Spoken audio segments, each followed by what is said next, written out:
At the time, I wasn't used to seeing the people that I would see at the studio. You know, R. Kelly, Genuine, DMX. So I remember when we flew out to New York, and there was to film that video with Fat Joe, Crush Tonight. Kato comes on the video, man. Stuff was moving pretty fast for me in Chicago, man, but I started getting into a lot of trouble because I started having that mentality that since I had money, I was untouchable. Me and Kato actually did pretty good around the black gangs, man.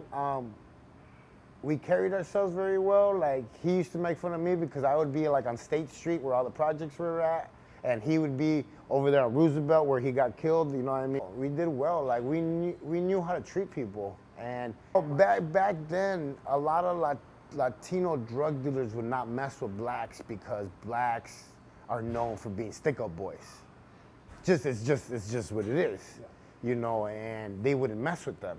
They would always have to be like a middleman to bring it in, you know. So who would be the middleman? So Latino, black, or someone like you? Yeah, somebody that would actually be able to fit in and get along in both worlds. So is that probably how Kato, was that one of the reasons Kato was successful? Kato, they loved him. So he could move in both worlds.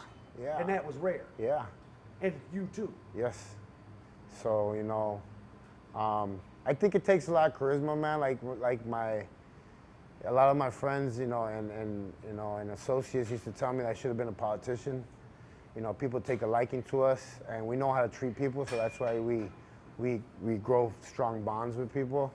So, you know, I think that's what's helped me now and where I'm at, because I have some of the richest Jewish people here in Phoenix and they know my story. Cops that I train, you know, it's crazy. Like, even politicians that are like friends. And what? The lifestyle was extreme, man. Like, I mean, everybody wanted to be him or wanted to be around him. You know, I'll never forget the big New Year's Eve bash that we had at the studio. You know, DMX was there. Like, his wedding was one of the biggest weddings in Chicago. You know, DMX was there, gave a speech. DMX gave a speech at his wedding. Yeah, so like, you know, it was like everybody wanted to be him, and everybody looked up to him. You know what I mean? So it's like it's one of those success stories that you admire. You know what I mean? From the slums to you know, being the big guy in the thing. And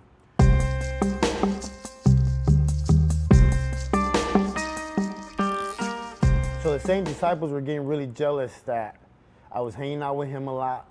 I wasn't giving them no work because they never did shit for me, so I wasn't doing shit for them.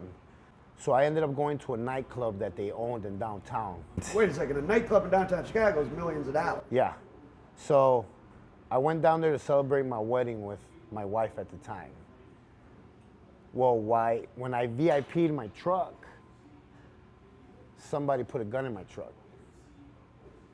It's a setup. Yeah. I went into the club, had a good night. They were buying me bottles all night. I was even kind of like, they were being too friendly. Something's off, you know. And we got out, we went out, and the cops were already waiting for me by my car. And they told me, put your hands behind your back. I put my hands behind my back. I was like, what's going on? You're under arrest. I was like, for what? You know, gun in your car, blah, in your truck. I was like, I don't have a gun. What are you talking about? They pull out the gun. I get arrested. My wife was at the time, was like, don't worry, because she had political ties. One of her nieces was married to an alderman from the area. I don't want to say his name, but she had ties. So she's like, don't worry, we'll get you out. With my background, me getting caught with another gun, that would have been gun number 6 in my background. Not good. And the people that did it to me knew what they were doing. They were trying to get you off the streets for a long time. They wanted me out of the game. So, I go to the county jail. I was sick to my stomach for being set up by my own people. Sick to the stomach. My wife ended up hiring the top lawyer in Chicago, Juan De Leon. He represents all the big dogs in Chicago. I remember they had me in a unit with all the same disciples, and I was like, I don't want to be here. I want to go to the Christian deck. I'm done. I'm done fucking with these fuckers. I'm done. The white shirts came and got me. Who are the white shirts? The captains, sergeants. And they came up to my cell and they said, you must have friends in very high places. We're moving you to the Christian deck. My lawyer made it happen. And they moved me. I started going to court. They were trying to offer me a plea deal for Did you feel your safety was in jeopardy in the disciples unit? No, it's just I was like done. I was sick to my stomach for what they did to me. It was the ultimate betrayal.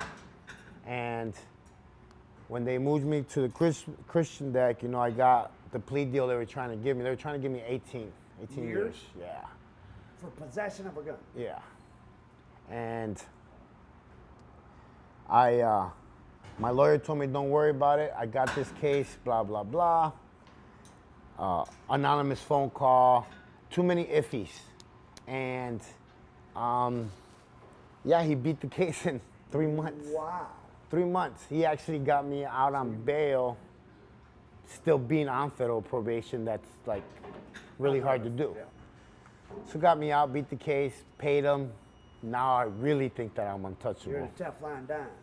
So, I started getting into more shit, and eventually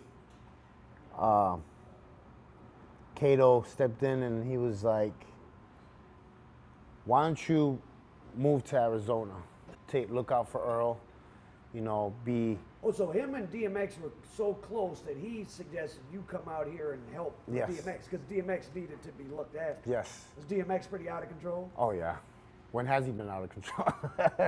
So I moved down here, became part of the Phoenix Rough Riders motorcycle crew. Started hanging out a lot with D at his house. I started getting into trouble again slowly, man.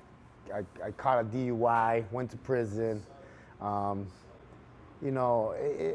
It started spiraling. I was doing good for a minute, working, staying out of trouble, staying out the dope game, and I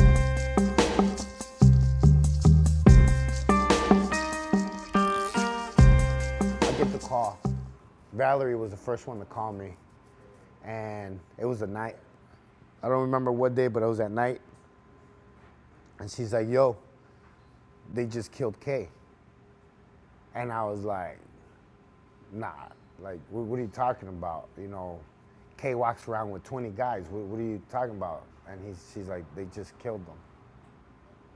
And I hung up the phone, and like 10 minutes later, at the time I was seeing a Chicago cop. I was dating her, and she calls me, and she's like, yo, they just killed your boy. And that's when it sunk in. I was like, all right, this is for real. So I called Valerie. I was like, yo, what do you want me to do? Do you want me to fly in? What do you want me to do? And she's like, yeah, fly in. So I fly back into Chicago. Valerie's a mess. All the close boys that he had were at the house with Valerie. And we went to the funeral, man, and we picked up Fat Joe's wife. Fat Joe's wife was at the funeral. Picked her up from the airport, and I mean DMX was there. There was a lot of celebrities there that day. This was totally unexpected. I mean, Kato wasn't. You didn't know. Sometimes in that world, people can be at war and etc., and you kind of know you're in danger. But this came out of the blue. Yeah. What did you hear about the cause of it? Because I'm sure as his friend, you were trying to find out what happened. Oh, I mean, it was everything under the sun, man. I mean, from a setup, from an inside setup, from the guys to something gone wrong to... So no one really could pinpoint it at the time? No, and And then when you're moving at that level, you're involved in so many things and so many shady characters.